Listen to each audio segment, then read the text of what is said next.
magandang hapon po. Araw po tayo ng linggo ngayon. At namasyal po tayo dito sa ito po yung tinatawag na nasasakupan ng Laguna Lake Development Authority. Barangay San Juan, Taytay Rizal. Ayan. Ito po ang Laguna Lake. Dapat hindi yung tinatambak. Nakita nyo may bako. Yung Laguna Lake na nasasakupan ay tinatabunan nila. Ayan, nagtatabo na sila. Tinatabunan nila yung lawa ng Laguna. Ayan, may bako, may sasakyan, may truck. Tama po ba yun? Ano po kaya ginagawa ng Laguna Lake Development Authority rito? Ang katunayan niyan, mga kaibigan, mga kababayan, ay lagi daw nagpapasyal dito yung mga opisyal na mga opisyal ng Laguna Lake Development Authority. Umiikot lang, pero walang ginagawa para ito sitahin. Ito po yung lawa ng Laguna. Dapat po hindi tinatambakan ng lupa dahil ito pinagkakakitaan ng mga mangingisda, ng mga magsasaka.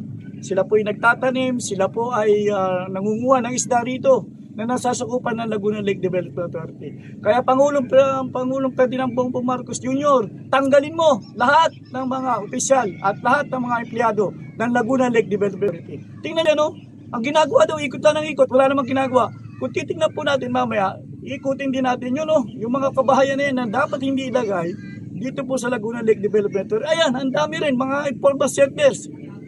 Hintayin pa ba natin may mamatay? Antayin pa ba natin na mayroong mga sugatan, mamatay o magbuwis ng buhay dahil pinatatayo yung mga informal settlers dito po sa lawa ng Laguna? Tubig po ito Lawa ito. Anak ng Tokwa naman.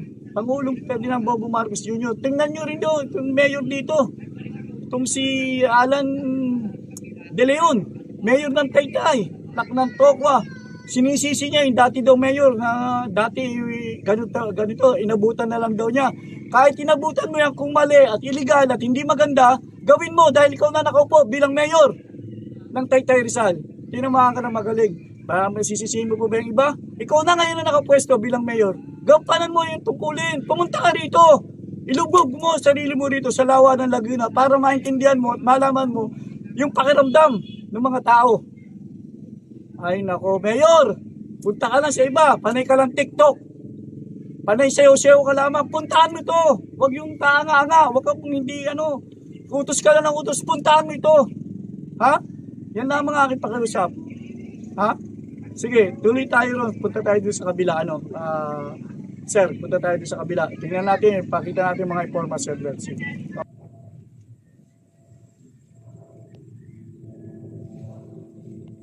Hindi tabingi. Hindi, okay lang. Pag tumayo naman ako, kahit tumagay-tabingi. Basta takaan. Sandali lang. Ang laki kasi, alam mo sir, alam mo kung bakit. Okay, ito po yung sinasabi natin. Tingnan nyo po ito, mga informal settlers po yan. Ayan, ang dami po yan. Hindi natin malaman bakit panayagan yan ng Laguna Lake Development Authority. Kakaawa yan. Ngayon, hindi pa natin mararamdaman. Maraming mamamatay dyan dahil tubig po. Lawa ito ng Laguna Lake Development Authority.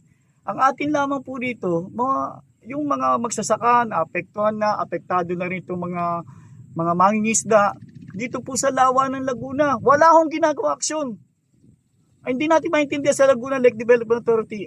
Mr. President, Ferdinand Bongbong Marcos, sibakin nyo na yan, tanggalin nyo lahat, lalo na yung mga inutil dyan, yung mga tamad, yung mga walang ginagawa, kundi umikot-ikot lang daw rito, wala namang ginagawa. Ano ikot-ikot? Sayang ang pinasusweldo ng taong bayan dyan, at ang papasweldo dyan ng taong bayan.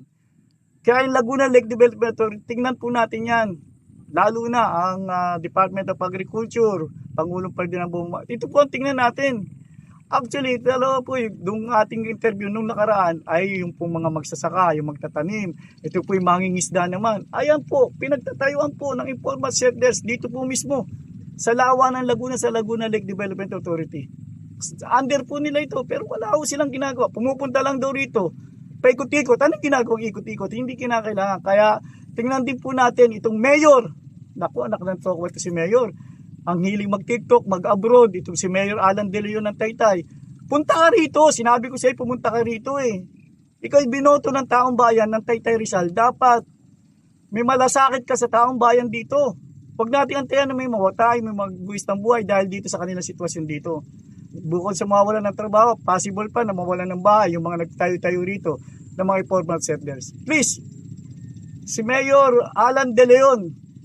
Ha? Wag kang kung ano, wag kang mag-TikTok, wag kang kung ano-ano. Gawin mo ito. Ito ang puntahan mo. Puntahan mo ang taong bayan. Alamin mo kung anong sitwasyon. Sabihin mo kung anong dapat nilang gawin. At kanino ba itong lupa na to? At bakit nagtatambak? At ang mabigat pa, minakita tayo kanina. Nakita nyo po yung isang bako. Yung po pala ay imbakan ng langis. Imbakan po ng langis yung mitrak. Ibinababa po yung mga langis. Dito po sa Lawa ng Laguna. Tingnan nyo po yan. Mayor Alan De Leon. Anak lang to. Huwag mo nasisiin yung ibang tao, yung nakaraan. Ngayon ikaw nakaupo. Ikaw ay kumilos. Kung alam mong mali, ituwid natin at tulungan natin yung ating mamamayan dito po sa Taytay Rizal bilang ikaw ang mayor. Yan lamang po, masasabi ko, susunod, hindi pa ho tapos. Susunod pa ho tayo, lumakad po tayo. Maraming salamat at magandang hapon po sa inyo lahat. Dito pa rin ako. Dito po kami sa Maylawa ng Laguna. Maraming salamat.